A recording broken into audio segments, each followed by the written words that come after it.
Welcome to icon India. ఈరోజు మనం 13th సంబంధించి జనవరి కరెంట్ అఫైర్స్ని డిస్కస్ చేయబోతా ఉన్నాం. ఈ 13th జనవరి కరెంట్ అఫైర్స్కి సంబంధించి తేయాకు పరిశ్రమలో చీకటి దశ అంటే ఇక్కడ ఒక డార్క్ ఫేజ్ అనేది నడుస్తూ ఉంది. అసలు తేయాకు పరిశ్రమ ఏంటి భారతదేశంలో, దీనికి సంబంధించినటువంటి డార్క్ ఫేజ్ గురించి తెలుసుకుంటాం. ఇది మనకి ఎగ్జామినేషన్ పాయింట్ ఆఫ్ వ్యూలో స్టేట్మెంట్ లెవెల్లో క్వశ్చన్స్ అడిగినా, అలాగే ఎకానమీ బిజినెస్ లెవెల్లో క్వశ్చన్స్ అడిగినా ఇది ఉపయోగపడేటువంటి టాపిక్. ఇక నెక్స్ట్ దీని తర్వాత వైబ్రెంట్ గుజరాత్ గ్లోబల్ సమిట్ గురించి డిస్కస్ చేస్తాం. సో ఈ సమిట్ అనేది వెరీ వెరీ ఇంపార్టెంట్ దేశానికి సంబంధించినటువంటి ఎకానమీ పాయింట్ ఆఫ్ వ్యూలో.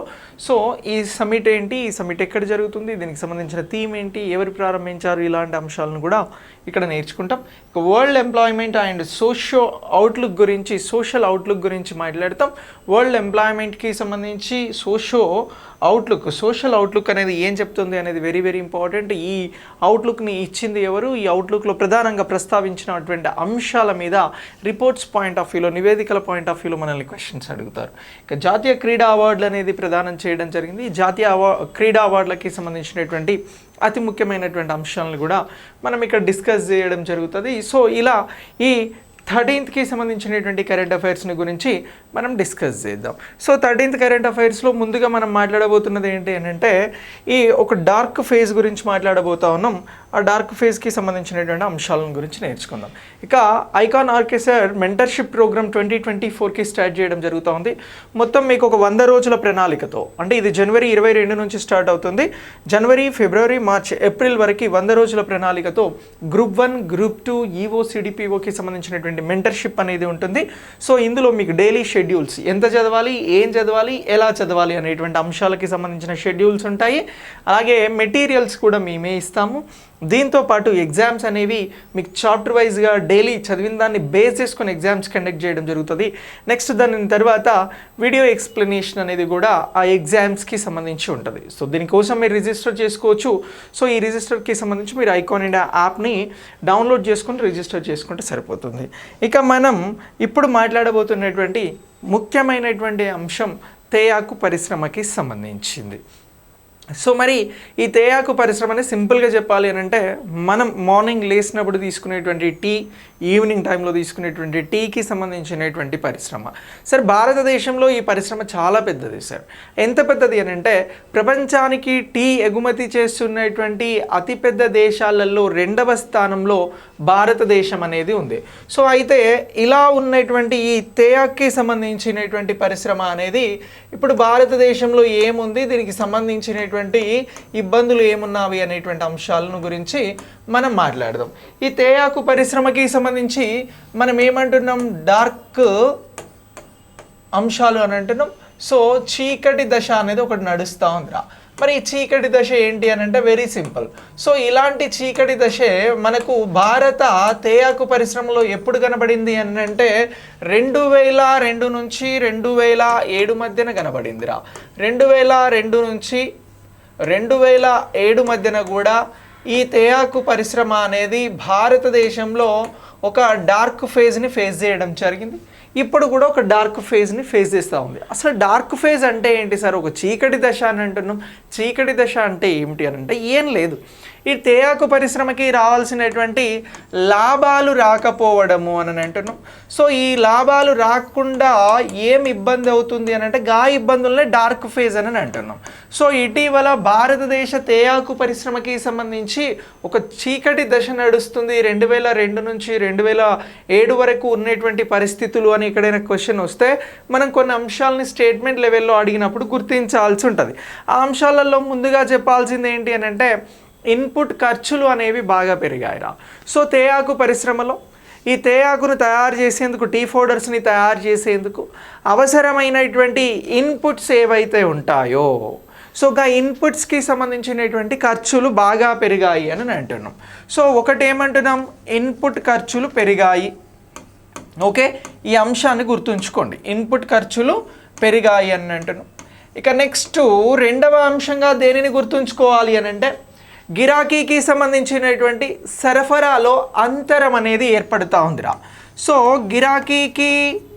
గిరాకీ సరఫరాలో అంతరం అనేది ఏర్పడుతూ ఉన్నది. అంతరం అనేది మరొక అంశంగా ఇక్కడ గుర్తించాల్సి ఉంటుంది. నెక్స్ట్ మూడవ అంశం ఏంటి అని అంటే ఎగుమతులు అనేవి తేయాకుకి సంబంధించినటువంటి ఎగుమతులు అనేవి ప్రస్తుతం బలహీనపడ్డాయిరా. ఏమంటున్నాం?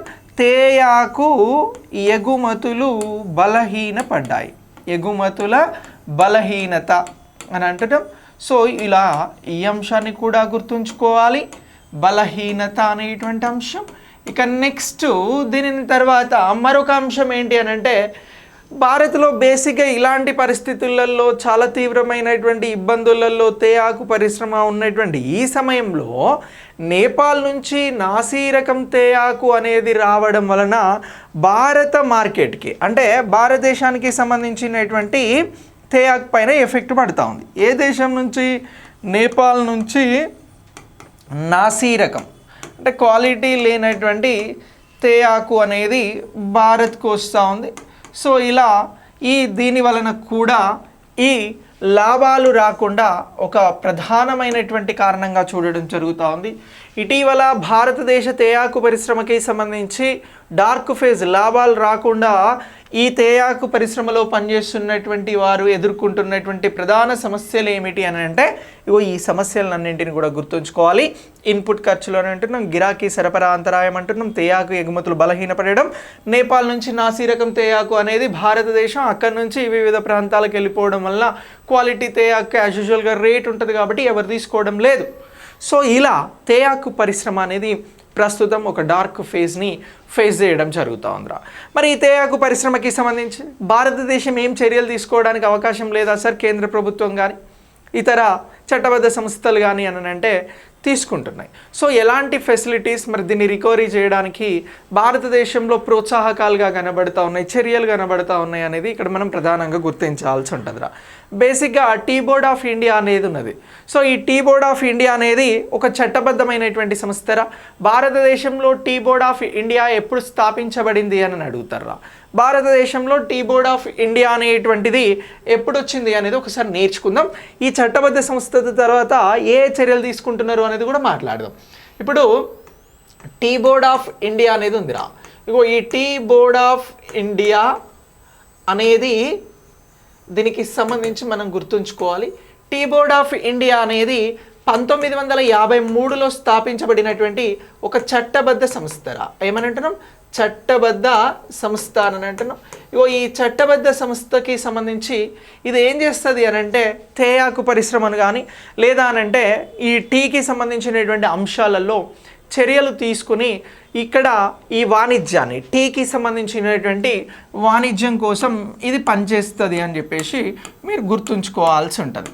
సో అయితే మరి ఇది చట్టబద్ధ సంస్థ అని అంటున్నాం. ఈ సంస్థ అనేది ఏ మంత్రిత్వ శాఖ పరిధిలో పనిచేస్తుంది అని అంటే సో ఇది వాణిజ్య మంత్రిత్వ శాఖ పరిధిలో పనిచేస్తుంది అని గుర్తుంచుకోవాలరా. ఏ మంత్రిత్వ శాఖ అని అంటున్నా?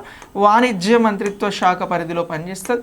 ఈ వాణిజ్య మంత్రిత్వ శాఖకి సంబంధించినటువంటి బాధ్యతలు నిర్వహిస్తున్నది ఎవరు అని అంటే పీయూష్ గోయల్ గారు రా. ఎవరు అని అంటున్నాం?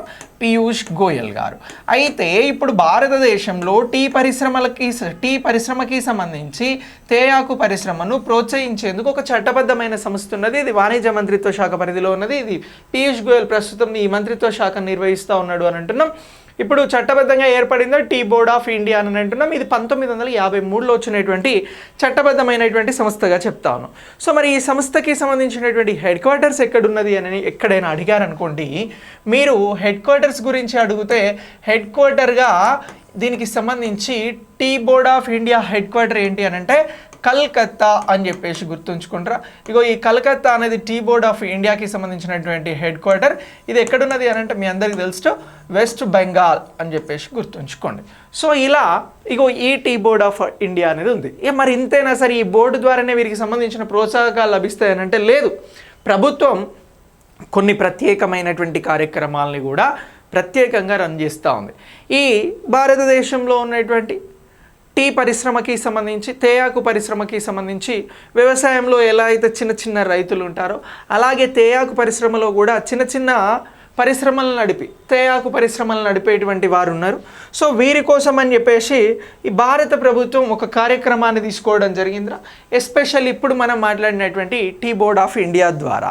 సో ఎవరైతే చిన్న తేయాకు సాగుదారులు ఉన్నారో సో వీరికి సంబంధించి విద్యా జీవనోపాధి విద్య కోసం స్టైఫండ్స్ని అందించడం జరుగుతుందిరా. జీవనోపాధి మరియు విద్య కోసం స్టైఫండ్స్ని అందించడం జరుగుతూ ఉంది.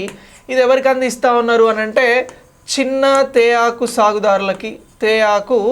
సాగుదారులకి అని చెప్పేసి గుర్తుంచుకోవాలి. సో ఇలా ఇగో ఇది ఇంపార్టెంట్. ఓకే, సో దీన్ని గుర్తుపెట్టుకోండి. ఇక నెక్స్ట్ దీని తర్వాత మరొక అంశం ఏంటి అని అంటే టీ బోర్డు ద్వారా మొత్తం ఇప్పటి వరకు టీ బోర్డు అనేది ఒక చట్టబద్ధ సంస్థ అని అన్నాం. ఈ టీ బోర్డు ద్వారా ఈ తేయాకు పరిశ్రమకి అనుబంధంగా ఉన్నటువంటి వారికి సంబంధించి ఒక 352 స్వయం సహాయక బృందాలను ఏర్పాటు చేయడం జరిగిందిరా. ఎంత అంటున్నాం? 352 సెల్ఫ్ హెల్ప్ గ్రూప్స్ని ప్రారంభించడం జరిగింది. ఈ అంశాన్ని మనం గుర్తుంచుకోవాల్సి ఉంటుంది. ఇక నెక్స్ట్ రైతు ఉత్పత్తిదారులకి సంబంధించినటువంటి సంస్థలని ఒక 440 ప్రారంభించారా. 440 రైతు ఉత్పత్తి సంస్థలు, తేయాకి సంబంధించినటువంటి రైతు ఉత్పత్తి సంస్థలని టీ బోర్డు ద్వారా ఏర్పాటు చేయడం జరిగింది. ఇక నెక్స్ట్ దీని తర్వాత ఈ తేయాకు రైతులకి సంబంధించినటువంటి కంపెనీలు, తేయాకు నుంచి వచ్చేటువంటి ఉత్పత్తులు ఏవైతే ఉన్నాయో ఈ ఉత్పత్తుల కోసం కంపెనీలను ఏర్పాటు చేసుకోవడం జరిగిందిరా. సో ఇలా ఎన్ని కంపెనీలను ఏర్పాటు చేసుకున్నారు అని అంటే 17 ఉత్పత్తి కంపెనీలు అనేవి కూడా ఈ తేయాకుకి సంబంధించి ఏర్పాటు చేసుకోవడం జరిగింది. ఇగో వీటిని ఏర్పాటు చేయడంలో కీలకమైనటువంటి పాత్ర పోషించింది ఎవరు అని అంటే టీ బోర్డ్ ఆఫ్ ఇండియా అని అంటున్నాం. సో ఇలా టీ బోర్డ్ ఆఫ్ ఇండియా గురించి మీకు గుర్తుండాలి. ఇది 1953లో ఏర్పడింది. అయితే ప్రస్తుతం ఉన్నటువంటి డార్క్ను తొలగించేందుకోసం ఇది ప్రయత్నం చేస్తూ ఉంది. సో ఇలా టీ బోర్డ్కి సంబంధించి టీ ఉత్పత్తులకి సంబంధించినటువంటి ప్రోత్సాహకాలను అందిస్తూ సో ఇలా ఇవన్నీ కూడా మనం గుర్తుంచుకోవాల్సి ఉంటుంది. ఇక ఎవరైతే ఈ తేయాకు సాగు కోసం కష్టపడుతున్నటువంటి రైతులు ఉన్నారో, ఈ చిన్న చిన్న రైతులు ఉన్నారో వీరికి సంబంధించి ఒక ప్రత్యేకమైనటువంటి యాప్ని తీసుకురావడం జరుగుతూ ఉందిరా. ఎస్పెషల్లీ ఇది తేయాకి సంబంధించినటువంటి సాగు కోసం ప్రభుత్వం తీసుకొచ్చినటువంటి యాప్ ఏంది, లేదంటే టీ బోర్డు ద్వారా వచ్చినటువంటి యాప్ ఏది అని అంటారు చాయ్ సహయోగ్ అని చెప్పేసి గుర్తుంచుకోవాలిరా. ఇగో చాయ్ సహయోగ్ అనేటువంటి ఈ యాప్ అనేది ఎవరి కోసం వచ్చింది అని అంటారు. చాయ్ సహయోగ్ అనేటువంటి యాప్ టీ ఉత్పత్తి లేదా తేయాకు ఉత్పత్తి రైతుల కోసం తీసుకురావడం జరిగింది. తేయాకును ఉత్పత్తి చేసేటువంటి రైతులు లేదా తేయాకు సాగు చేసేటువంటి రైతులు, సాగు ఉత్పత్తి చేసేటువంటి రైతుల కోసం తీసుకొచ్చినదే ఈ చాయ్ సహయోగ్ అనేటువంటిది. దీనిని గుర్తుంచుకోండి, చాలా చాలా ఇంపార్టెంట్. ఈ పాయింట్ ఆఫ్ వ్యూలో క్వశ్చన్ అడిగితే మనం రైట్ ఆన్సర్ చేసిన వాళ్ళం అవుతాం. సో ఇలా తేయాకి సంబంధించి ప్రస్తుతం ఇలాంటి ప్రోత్సాహకాలను ఇచ్చి డార్క్ ఫేజ్లో ఉన్నటువంటి తేయాకు సంస్థని బయటకు తీసుకురావాలని ప్రయత్నం చేస్తున్నారు. అయితే భారతదేశంలో ఈ తేయాకి సంబంధించి భారత ప్రస్తుత పరిస్థితులు ఏంటి అని అడుగుతారు. అంటే భారతదేశంలో టీ పరిశ్రమని పరిగణించండి, లేదా consider of the tea industry India position అని మనల్ని క్వశ్చన్ అడగడానికి అవకాశం ఉంటుంది. సో అలా అడిగితే మనం కొన్ని అంశాలను చెప్పాల్సి ఉంటుంది. భారత్కి సంబంధించి కొన్ని ప్రత్యేకమైనటువంటి చర్యలతో భారత్ తేయాకు పరిశ్రమ అని అంటున్నాం. ఇలా భారత్ కొనసాగుతూ ఉంది. సో దీనికి సంబంధించి హైలైట్స్ ఏమున్నాయి తేయాకు పరిశ్రమలో, భారత తీరు ఎలా ఉంది అనేటువంటి అంశాల మీద క్వశ్చన్స్ అడిగినప్పుడు ఇప్పుడు చెప్పబోయేటువంటి అంశం అనేది మనకు ఉపయోగపడుతుంది. సో ఇప్పుడు భారతదేశానికి సంబంధించి ప్రపంచంలోనే అతిపెద్ద 2వ టీ ఉత్పత్తిదారు భారత్. ఓకే, ఈ అంశాలను గుర్తుంచుకోండి, వీటి మీద పాయింట్స్ మీద క్వశ్చన్స్ వస్తాయి. భారత్లో అతిపెద్ద టీ ఉత్పత్తిదారు, అతిపెద్ద టీ ఉత్పత్తిదారు భారత్ అని అంటున్నాం. అతిపెద్ద రెండవ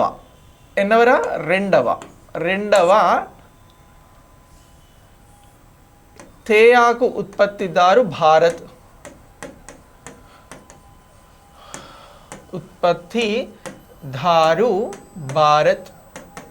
ఓకే, ఇక బ్లాక్ టీ ఉత్పత్తిలో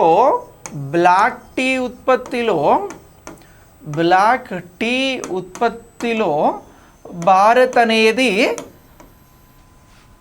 మొదటి స్థానంలో ఉన్నదిరా. భారత్ మొదటి స్థానంలో ఉన్నది అని గుర్తుంచుకోవాలి. ఫస్ట్ స్థానం భారత్కి బ్లాక్ టీలో మొదటి స్థానం ఉన్నది. మొత్తం టీ ఉత్పత్తి, మొత్తం తేయాకు ఉత్పత్తిలో దీనికి సంబంధించినటువంటి ఎగుమతులలో భారత్ రెండవ స్థానంలో ఉన్నది అనేటువంటిది మనం ఇక్కడ గుర్తుంచుకోవాల్సి ఉంటుంది. మరి ఈ తేయాకు పరిశ్రమకి సంబంధించి మొత్తం 1.16 మిలియన్ల మంది ఈ పరిశ్రమపై ఆధారపడి పనిచేస్తూ ఉన్నారా. మిలియన్ల మంది ఈ పరిశ్రమపై ఆధారపడ్డారు. ఈ అంశాన్ని కూడా గుర్తుంచుకోండి. ఓకే, ఇక నెక్స్ట్ దీని తర్వాత మరొక అంశం ఏంటి అని అంటే, భారత్లో తేయాకు ఉత్పత్తికి సంబంధించి 2008 నుంచి 2022 మధ్యన ఎంత పెరిగింది అని అంటారా. సో భారత్లో తేయాకు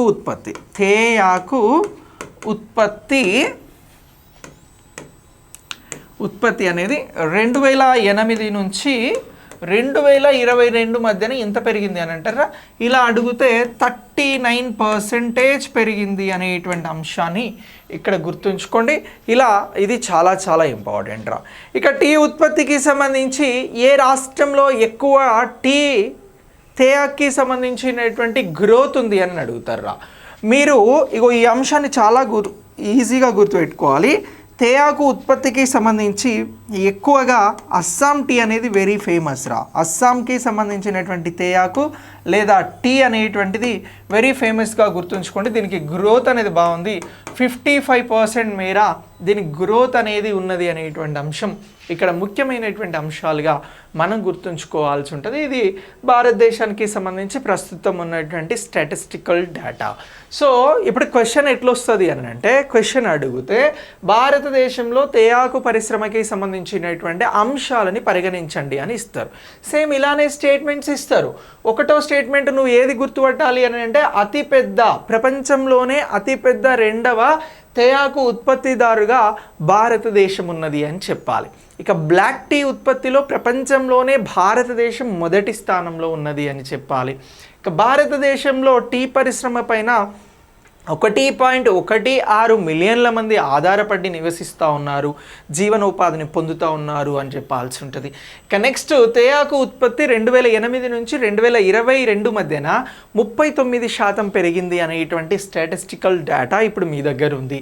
ఇక భారతదేశంలో ఎక్కువగా టీ ఉత్పత్తికి సంబంధించినటువంటి ఫేమస్గా ఏ రాష్ట్రం ఉంది అని అంటే అస్సాం ఉంది. అస్సాం టీకి సంబంధించినటువంటి గ్రోత్ ఎంత పర్సెంటేజ్ అంటే 55% గ్రోత్తో అస్సాం తేయాకు అనేది ముందున్నది అనేటువంటి అంశాలు చెప్తే మనకి రైట్ ఆన్సర్ అవుతుంది. సో ఇలా భారతదేశానికి సంబంధించినటువంటి ఈ తేయాకు పరిశ్రమను గురించి మీరు చాలా చాలా క్లియర్గా గుర్తుంచుకోండి. ఇక నెక్స్ట్ దీని తర్వాత మనం మరొక అంశం గురించి మాట్లాడదాం.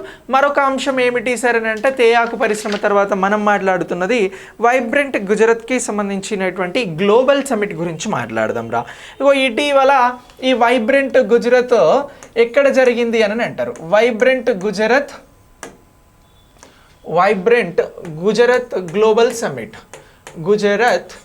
గ్లోబల్ సమిట్ అని అంటున్నాం రా. ఈ గ్లోబల్ సమిట్ గురించి మనకి ఎగ్జామ్లో రావడానికి ఛాన్స్ ఉంటుంది.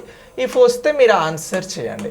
ఇక వైబ్రెంట్ గుజరాత్ గ్లోబల్ సమిట్ 2024కి సంబంధించి ఇది ఎక్కడ జరిగింది అని అంటే, పేరులోనే ఉంది, టైటిల్లోనే ఉంది, ఇది గుజరాత్లో జరిగింది అని చెప్పాలిరా. ఎక్కడ అని అంటున్నాం, గుజరాత్లో జరిగింది అని చెప్పాలి. మరి ఈ గుజరాత్కి సంబంధించి ఎప్పటి నుంచి ఎప్పటి వరకు జరిగింది సార్ అని అంటే, జనవరి 10 నుంచి 12 వరకు జరిగింది. 10, 11, 12 మొత్తం 3 days పాటు దీనిని నిర్వహించడం జరిగిందిరా. 3 days పాటు దీని నిర్వహణ అనేది కొనసాగింది అని చెప్పాల్సి ఉంటుంది. సో మరి గుజరాత్లోని ఏ నగరంలో ఇది నిర్వహించబడింది సరే అంటే, గుజరాత్కి సంబంధించినటువంటి గాంధీనగర్లో. ఎక్కడ అని అంటున్నాం రా, గాంధీనగర్లో ఇది నిర్వహించడం జరిగింది ఈ సమిట్. సో ఇవి బేసిక్ కరెంట్ అఫైర్స్కి సంబంధించినటువంటి ముచ్చట్లు.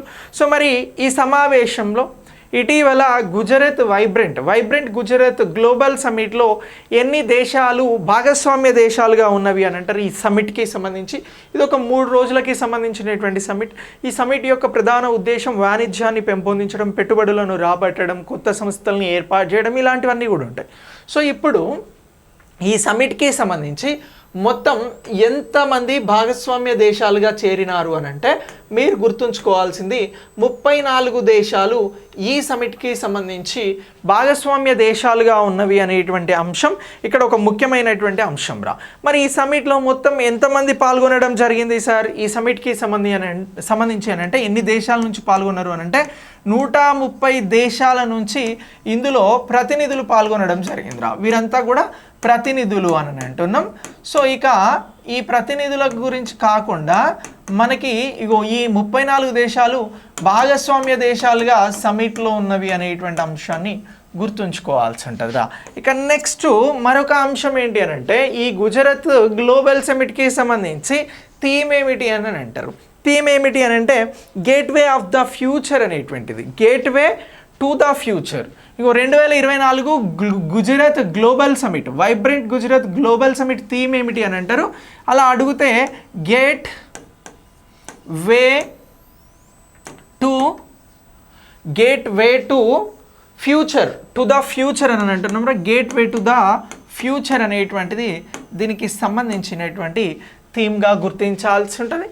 సో ఇలా ఇగో ఈ థీమ్ గురించి మనకి ఎగ్జామ్లో రావడానికి అవకాశం ఉంటుంది. ఆ థీమ్తో పాటు మరొక 2-3 అంశాలను కూడా అడిగి స్టేట్మెంట్ లెవెల్లో అడిగినప్పుడు ఈ సమాచారం అంతా కూడా మీకు బేసిక్ ఇన్ఫర్మేషన్గా అలాగే దీనికి సంబంధించినటువంటి ప్రాథమిక సమాచారంగా గుర్తుంచుకోవాల్సి ఉంటుంది అనేటువంటి అంశాన్ని మీరెవ్వరు కూడా మర్చిపోవద్దు. ఇక మరి ఈ సమిట్లో ప్రధానంగా ఏ అంశాలను మాట్లాడారు, ఇటీవల జరిగినటువంటి వైబ్రెంట్ గుజరాత్కి సంబంధించినటువంటి సమిట్లో ప్రధానంగా ఏ అంశాలను మాట్లాడారు అని కూడా అడుగుతారు. సో ఇలా అడిగారు అనుకోండి, మనం కొన్ని అంశాలను గురించి చెప్పాలి. ఈ సమిట్లో పరిశ్రమలకి సంబంధించి ఇగో సమిట్ ముఖ్యాంశాలు అని గుర్తుంచుకోండి. సమిట్కి సంబంధించినటువంటి ముఖ్య అంశాలను గురించి, ఇంపార్టెంట్ హెడ్లైన్స్ని గురించి తెలుసుకోవాలి. సమిట్కి సంబంధించి ఒకటి ఏమంటున్నాము అని అంటే పరిశ్రమలు 4.0 గురించి మాట్లాడడం జరిగిందిరా. పరిశ్రమలు 4.0 అనేటువంటి విధానంలో ఏ విధంగా ముందుకెళ్ళాలి అనేది సమిట్లో ప్రధానంగా చర్చించినటువంటి అంశం. వైబ్రెంట్ గుజరాత్ గ్లోబల్ సమిట్కి సంబంధించినటువంటి అంశాలను చాలా క్లియర్గా గుర్తించండి అని మనకు స్టేట్మెంట్స్ ఇస్తే ఇప్పుడు మనం చెప్పబోయేటువంటి అంశాలు, చెప్పుకుంటున్నటువంటి అంశాలు వెరీ వెరీ ఇంపార్టెంట్. అందులో ఫస్ట్ది పరిశ్రమలు 4.0 గురించి వీళ్ళు డిస్కస్ చేయడం జరిగిందిరా. ఇక రెండో అంశంగా దేనిని గురించి డిస్కస్ చేశారు అని అంటే టెక్నాలజీ అండ్ ఇన్నోవేషన్ గురించి డిస్కస్ చేయడం జరిగిందిరా. టెక్నాలజీ మరియు ఇన్నోవేషన్ అనేటువంటి అంశం గురించి డిస్కస్ చేయడం జరిగింది. సో ఇలా ఈ అంశాన్ని కూడా మనం క్లియర్గా గుర్తుంచుకోవాలి. నెక్స్ట్ మూడవ అంశం వచ్చి ఏంటి అని అంటే సస్టైనబుల్ మ్యానుఫ్యాక్చరింగ్ అంశంను డిస్కస్ చేయడం జరిగింది. సస్టైనబుల్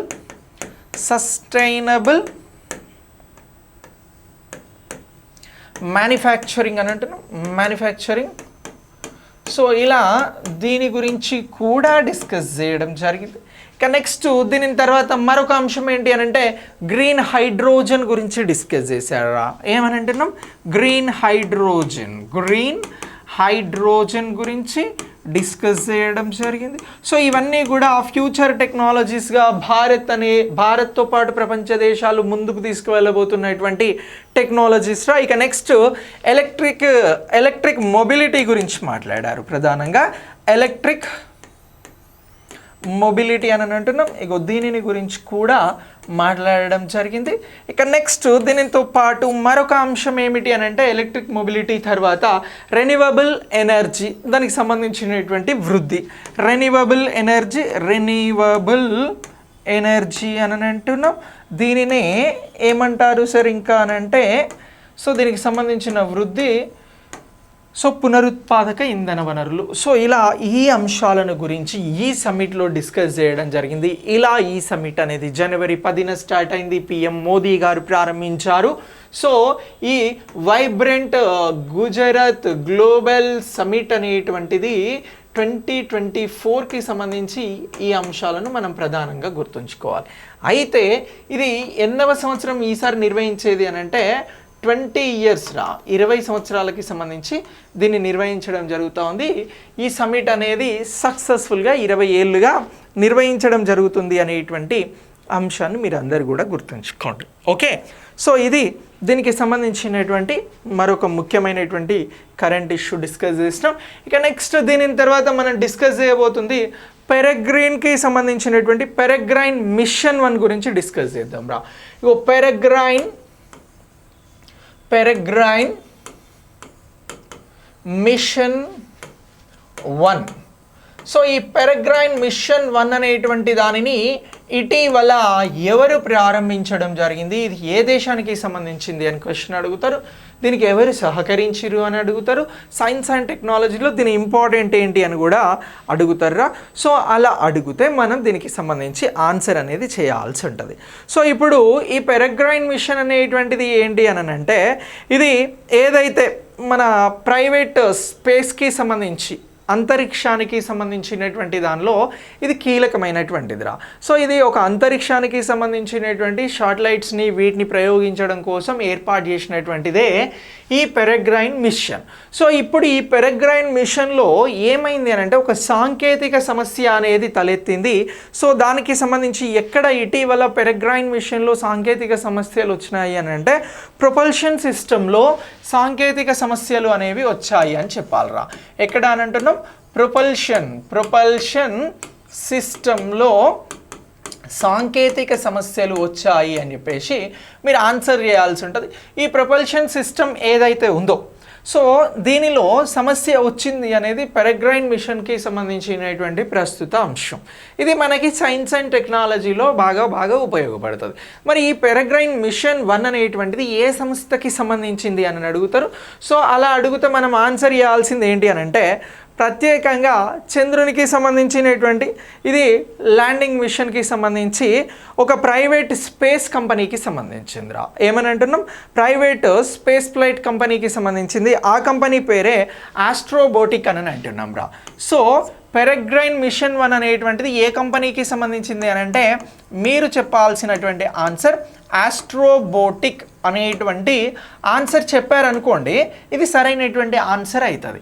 అయితే వీరు ముఖ్యమైన ఉద్దేశం ఏంటి, ఆస్ట్రోబోటిక్ అనేటువంటి ప్రైవేట్ స్పేస్ ఏజెన్సీయా లేకపోతే ఇది ఏదైనా ప్రభుత్వ స్పేస్ ఏజెన్సీ అని అంటే ఇది ఒక ప్రైవేట్ స్పేస్ ఏజెన్సీ అని చెప్పేసి గుర్తుంచుకుంటారా. అయితే ఈ స్పేస్ ఏజెన్సీ దేనికోసం ప్రధానంగా పనిచేయడం జరుగుతూ ఉంది అని అంటే మూన్ ల్యాండింగ్ కోసం పనిచేయడం జరుగుతూ ఉంది. దేనిపైన అని అంటున్నాం, దేనికోసం అని అంటున్నాం, మూన్ ల్యాండింగ్ కోసం పనిచేస్తున్నటువంటి ఒక సంస్థ.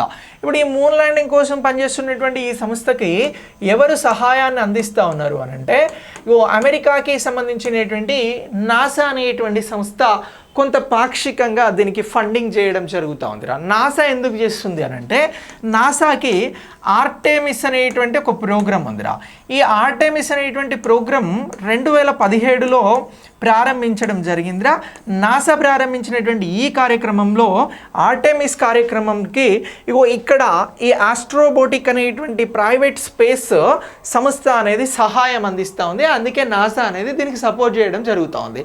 మనకి ISRO, NASA, European Space Agency, Roscosmos, Russia ఇలాంటి వాటి గురించి కూడా అప్పుడప్పుడు కొంచెం డెప్త్కి వెళ్ళాల్సి వస్తే ఇలాంటి అంశాలను గురించి అడుగుతారు.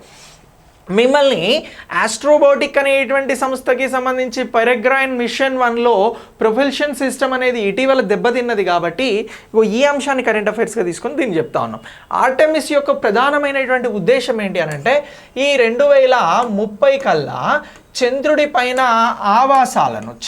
పైన మానవ ఆవాసాలను, మానవ కాలనీలను ఏర్పాటు చేయాలి అని చెప్పేసి ఇది భావిస్తూ ఉందిరా. సో ఇలా ఈ అంశాన్ని మనం ఎగ్జామినేషన్ పాయింట్ ఆఫ్ వ్యూలో గుర్తుంచుకోవాల్సి ఉంటుందిరా. మిమ్మల్ని ఇక్కడ ఆస్ట్రోబోటిక్ గురించి కానీ పెరెగ్రైన్ మిషన్ 1 గురించి కానీ అందులో పాడైపోయిన ప్రొపల్షన్ సిస్టమ్స్ గురించి కానీ దీనికి సహాయం అందిస్తున్న నాసా గురించి కానీ క్వశ్చన్స్ అడిగే అవకాశం ఉంటుంది. అలా క్వశ్చన్ అడిగారు అనుకోండి మీరు ఈ అన్ని అంశాలు కూడా సరైనటువంటి అంశాలు అని చెప్పేసి ఆన్సర్ చేయాలి. అలా చేస్తేనే దీనికి సంబంధించి ఇదంతా కూడా సరైనటువంటి ఆన్సర్గా గుర్తిస్తారా. ఇక నెక్స్ట్ దీని తర్వాత మనం జాతీయ క్రీడా అవార్డులకి సంబంధించినటువంటి అంశం గురించి మాట్లాడదాం రా. ఏమని అంటున్నాం? జాతీయ క్రీడా అవార్డులు అని అంటున్నాం. ఇగో ఈ జాతీయ క్రీడా అవార్డులకి సంబంధించినటువంటి అంశం ఎగ్జామినేషన్ పాయింట్ ఆఫ్ వ్యూలో వెరీ వెరీ ఇంపార్టెంట్. జాతీయ క్రీడా అవార్డ్స్కి సంబంధించి సరే ఈ జాతీయ క్రీడా అవార్డులకి సంబంధించి రాష్ట్రపతి గారు అలాగే యువజన వ్యవహారాలకి సంబంధించి క్రీడల మంత్రిత్వ శాఖ పరిధిలో ఉన్నటువంటి వారు ఏం చేశారు అని అంటే ఈ అవార్డులకి సంబంధించినటువంటి వాటిని ప్రదానం చేయడం జరిగిందిరా. నేషనల్ స్పోర్ట్స్ అవార్డు 2023 అవార్డ్స్ మీద క్వశ్చన్స్ వస్తాయా సార్ అని అంటే 100% రావడానికి అవకాశం ఉంటుందిరా. సో ఇలా ఈ అవార్డ్స్ ప్రదానం చేశారు అనేటువంటి అంశాన్ని గుర్తుంచుకోండి. ఎవరెవరు ఈ అవార్డ్స్ని ప్రదానం చేశారు అని అంటున్నాం? రాష్ట్రపతి గారు ఈ అవార్డ్స్ని ప్రదానం చేశారు. ఈ అవార్డ్స్ని ఇవ్వడంలో కీలకంగా వ్యవహరించేది ఎవరు అని అంటే క్రీడల మంత్రిత్వ శాఖ. సో ఇప్పుడు క్రీడల మంత్రిగా ఎవరున్నారు సార్ అని అంటే దీనికి సంబంధించి క్రీడలకి సంబంధించినటువంటి మంత్రి బాధ్యతలు నిర్వహిస్తున్నది ఎవరు అని అంటే సో అనురాగ్ సింగ్ ఠాకూర్ రా. అనురాగ్ సింగ్ ఠాకూర్. సో ఇప్పుడు ఈ అనురాగ్ సింగ్ గారి మంత్రిత్వ శాఖలోని ఈ అవార్డ్స్ని ప్రకటిస్తే రాష్ట్రపతి గారు ద్రౌపది ముర్ము గారి చేత అవార్డ్స్ అనేవి అందించడం జరిగిందిరా. సో మరి ద్రౌపది ముర్ము గారి చేత అవార్డ్స్ అందించినారు కాబట్టి ఈ అవార్డ్స్ని ఎక్కడ ప్రదానం చేసిర్రు అని అంటే రాష్ట్రపతి భవన్లో వీటిని ప్రదానం చేసినారు అనేటువంటి అంశాన్ని కూడా మీరు గుర్తుంచుకోండి. ఇలా ఈ అంశాలన్నీ కూడా ఇంపార్టెంట్ రా. మరి మేజర్ ధ్యాన్ చంద్కి సంబంధించిన ఖేల్ రత్న అవార్డ్ 2023 ఎవరికి ఇచ్చినారు అని అంటారా. So major Dhyan Chand Khel Ratna award ఏదైతే ఉందో ఇది క్రీడలకి సంబంధించినటువంటి అత్యున్నతమైనటువంటి అవార్డు రా. సో ఖేల్ రత్న అవార్డు గురించి క్వశ్చన్స్ అడుగుతారు. సో ఇది క్రీడలలో అత్యున్నత అవార్డు అని అంటున్నాం. బేసిక్గా పౌర పురస్కారాలను గురించి మాట్లాడితే అత్యున్నత పురస్కారం భారతదేశంలో భారతరత్నరా. సేమ్ అది సివిలియన్ అవార్డ్స్కి సంబంధించి. ఇప్పుడు స్పోర్ట్స్ అవార్డు గురించి మాట్లాడితే ఖేల్ రత్న అనేది అత్యున్నతమైనటువంటి అవార్డు రా. ఈ ఖేల్ రత్న అవార్డు 2023 ఎవరికి ప్రదానం చేసిర్రు అని అంటే మనం ఒక ఇద్దరు పేర్లను గుర్తుపెట్టుకోవాల్సి ఉంటుందిరా. ఒకటి Khel Ratna awards 2023 Khel Ratna major Dhyan Chand Khel Ratna awards 2023 అని అంటున్నాం రా. ఈ 2023కి సంబంధించినటువంటి అవార్డ్స్ గురించి చెప్తే మీరు ఒక పేరుని గుర్తుంచుకోవాలి. బ్యాడ్మింటన్ క్రీడాకారులకి అవార్డుని ఇవ్వడం జరిగిందిరా. బ్యాడ్మింటన్కి సంబంధించినటువంటి క్రీడాకారులలో చిరాగ్ చంద్రశేఖర్ శెట్టికి అవార్డు ఇచ్చిర్రా. ఎవరికి అని అంటున్నాం? Chirag Chandrasekhar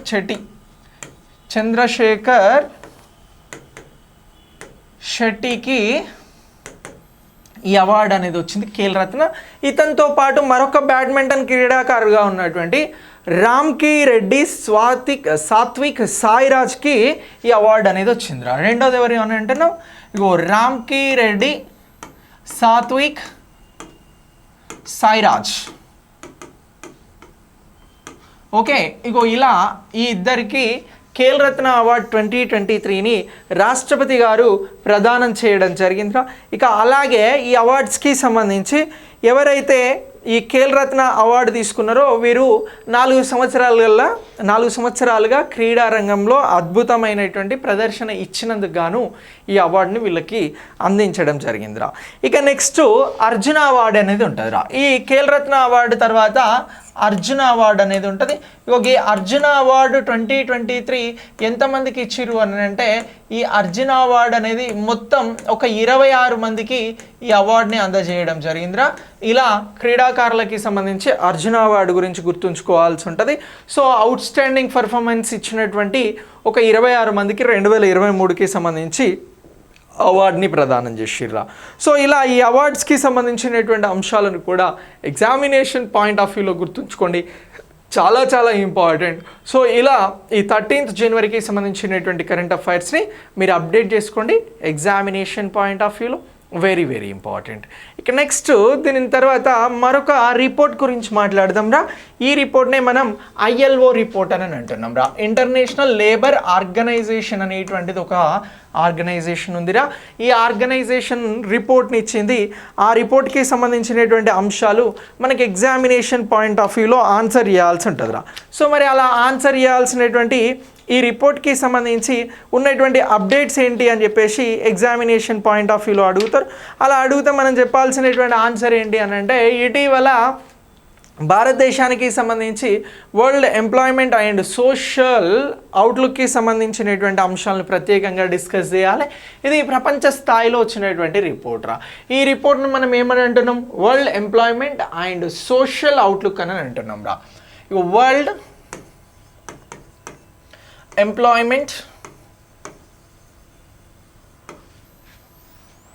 and social outlook 2024 అని చెప్పేసి గుర్తుంచుకోండి రా. 2024 రా, నాట్ 3 కదా, 2024 రిపోర్ట్. సో ఈ రిపోర్ట్ని ఎవరు ఇచ్చారు? ఇంటర్నేషనల్ లేబర్ ఆర్గనైజేషన్ ఇచ్చింది. సో ఇలా ఇచ్చినటువంటి ఈ అవుట్లుక్ ఈ రిపోర్ట్కి సంబంధించినటువంటి ప్రధాన అంశాలని గుర్తించండి అని అంటారా. సో ఇప్పుడు దీని గురించి సంబంధించిన ప్రధాన అంశాలను అడిగితే మనం కొన్ని అంశాలను గుర్తుంచుకోవాలి. ఇప్పుడు మహమ్మారి కంటే ముందు ఉన్నటువంటి పరిస్థితులతో ఒకసారి పోల్చి చూస్తే, అంటే కోవిడ్ వచ్చినటువంటి పరిస్థితులతో పోల్చి చూస్తే అంతకంటే తక్కువ స్థాయికి నిరుద్యోగం అనేది పడిపోయింది అని చెప్పిందిరా. ఏంటి? మహమ్మారి కంటే ముందున్నటువంటి పరిస్థితుల కంటే తక్కువ నిరుద్యోగం నమోదవుతుంది. మహమ్మారి కంటే ముందున్న పరిస్థితుల కంటే తక్కువ నిరుద్యోగం నమోదవుతుంది. తక్కువ నిరుద్యోగం నమోదు. ఓకే, ఇలా ఈ అంశాన్ని గుర్తుంచుకోండి. ఇక నెక్స్ట్ రెండవ అంశంగా దేనిని గురించి చెప్పింది అని అంటే, ప్రపంచంలో నిరుద్యోగం పెరుగుతుంది అని చెప్పింది. సో రెండవ అంశం ఏమంటున్నాం? ప్రపంచంలో నిరుద్యోగం పెరుగుతుంది అని చెప్పేసి అంచనా వేసింది. ఎందుకు అని అంటే, అభివృద్ధి చెందినటువంటి దేశాలలో పరిస్థితులు సరిగా లేవు కాబట్టి ఈ నిరుద్యోగం అనేది పెరుగుతుంది అని చెప్పింది. ఇక స్థూల ఆర్థిక వాతావరణం 2023 అనేది క్షీణించడం మరొక కారణంగా చెప్పింది రా. స్థూల ఆర్థిక వాతావరణం, ఆర్థిక పరిస్థితులు, ఆర్థిక వాతావరణం 2023లో గణనీయ మార్పులకి లోనయ్యింది. ఓకే, సో ఇలా ఈ అంశాన్ని కూడా గుర్తించాల్సి ఉంటుందిరా. ఇక నెక్స్ట్ దీని తర్వాత మరొక అంశం ఏంటి అని అంటే, ఆర్థిక మందగమనం రా. ముఖ్యంగా చైనా, టర్కీ, బ్రెజిల్లో ఆర్థిక మందగమనం అని, చైనా, బ్రెజిల్, టర్కీలో ఏం జరుగుతూ ఉంది అని అంటే ఆర్థిక మందగమనం అనేది వచ్చింది, అంటే ఫినాన్షియల్ క్రైసిస్ అనేది వచ్చింది. సో ఇది కూడా ఒక కారణంగా ఉంది ఈ ప్రపంచంలో నిరుద్యోగం పెరగడానికి అనేటువంటి అంశాలను చెప్పిందిరా. సో ఇలా ప్రపంచంలో పారిశ్రామిక అంశాలు కానీ ఇతర అంశాలు కానీ ఎలా ఉన్నాయి అని అంటే ప్రతికూలకంగా ఉన్నాయి. కాబట్టి ఈ ప్రతికూలకంగా ఉన్నటువంటి అంశాల కారణంగానే ప్రపంచంలో నిరుద్యోగం తగ్గుతూ ఉంది అని చెప్పిందిరా. సో ఇలా ఈ రిపోర్ట్ని ఇంటర్నేషనల్ లేబర్ ఆర్గనైజేషన్ ఇచ్చిందిరా. ఇది 1919లో ఏర్పాటు చేయడం జరిగింది. అనంతరం ఇది ఐక్యరాజ్య సమితికి అనుబంధంగా మారినటువంటి సంస్థగా మీరు గుర్తించాల్సి ఉంటుంది ఎగ్జామినేషన్ పాయింట్ ఆఫ్ వ్యూలో. ఇది ఈరోజు 13కి సంబంధించినటువంటి కరెంట్ అఫైర్స్లో నేను అందిస్తున్నటువంటి ముఖ్యమైనటువంటి కరెంట్ అఫైర్స్. ఈ కరెంట్ అఫైర్స్ని మీరు అప్డేట్ చేసుకోండి. వీడియోకి ఒక లైక్ చేసి షేర్ చేయండి. మీ ఫ్రెండ్స్ అందరికీ వీడియో గురించి, కరెంట్ అఫైర్స్ గురించి చెప్పండి. Okay, thank you so much.